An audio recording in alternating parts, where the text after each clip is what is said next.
গ্রাম অঞ্চলের এই রাস্তা দিয়ে যখন আপনি হাঁটবেন, এই যে রাস্তা, এই রাস্তা দিয়ে যখন আপনি হাঁটবেন, যার দুই পাশে রয়েছে ধান, এই পাশেও ধান রয়েছে, এই পাশেও ধান ক্ষেত রয়েছে, তার সাইডে রয়েছে একটি নদী, তার সাইডে রয়েছে বিশাল বড় মাছের খামার। আচ্ছা, এই রাস্তা দিয়ে যখন আপনি হাঁটবেন তখন আপনার মনের মধ্যে অন্যরকম প্রশান্তি কাজ করবে। এই ধানের যেই সুগন্ধ এবং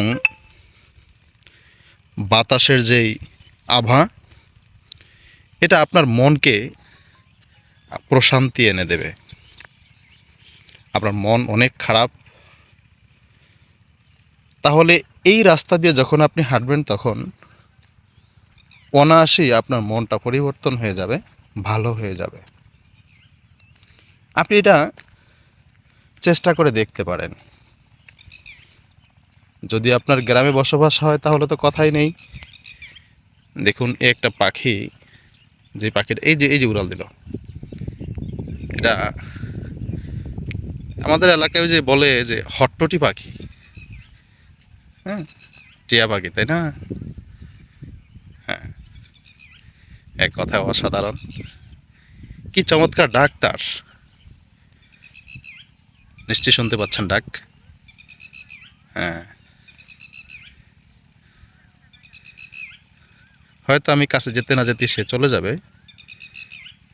এই যে উড়াল দিল দিল ভাব, আমি কিন্তু অনেক কাছে চলে আসছি।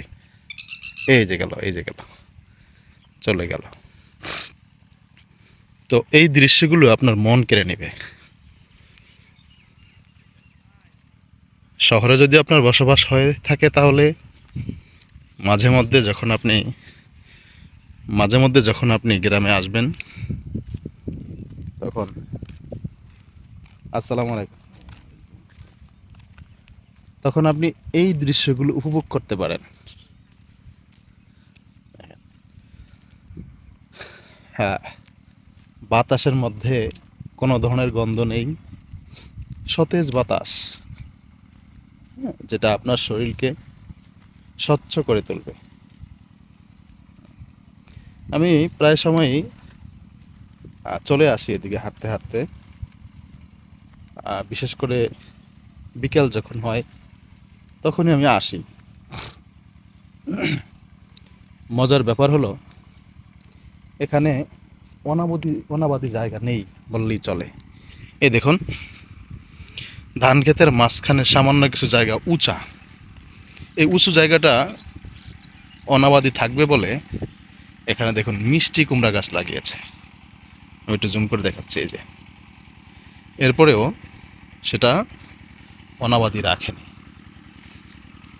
তো আপনার প্রতিটা মুহূর্ত, এই দেখুন, এই যে রাস্তার পাশেও চমৎকার মিষ্টি কুমড়া লাগিয়েছে, হয়েছেও বটে।